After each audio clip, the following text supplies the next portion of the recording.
Mayong Holy Week matalog nun.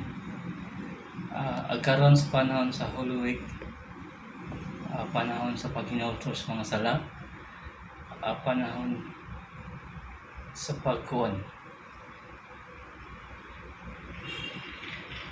pagka iusa sa tanang matalo.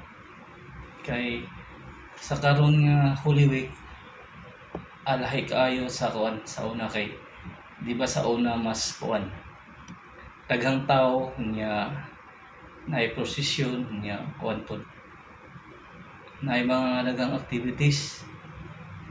Kay sa karon kuan ra gamay ra, ana ay city palabras through internet niya kuan pod sa nagprosesyon karon kuan agamay ra gyud prosesyon sa katorang si Jesus na kuan ba yang karo si Maria ra.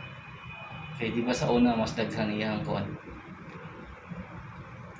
niya kuan pod, haway halok sa cross. Kay sa una kay maglinya tungod lagi sa iwas sa virus, mao ni nahitabo. Karon pa ko naka-experience nga nga why mura pag hindi complete ba sa Semana Santa.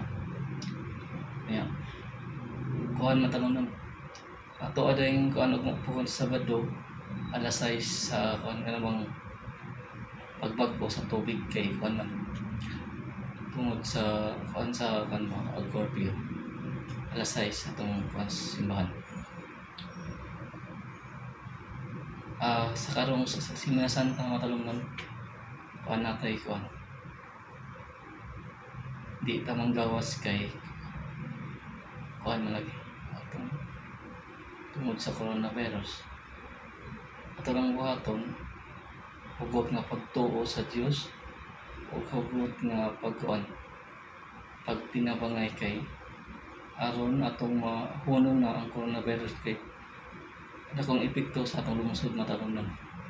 Kay kuan man nasira atong turismo, ang negosyo po ag ekonomiya sa atong lungsod medyo na stuck up kay kuan man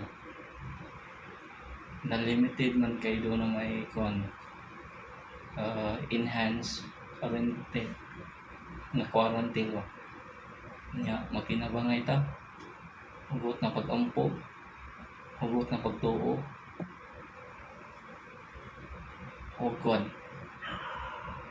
mukuan jud ta pag-ampo ta nga mahunong na ang coronavirus aron mabalik na atong turismo o magtinabangay ta alang sa kalambuan sa atong lungsod matalom nun. Usa pa karong Semana Santa andun ni gibuhat siguro gibuhat ni sa Ginoo aron magkahiyo sa pamilya, magkahiyo sa tanang panahon karon ug sa umabot. God bless matalong.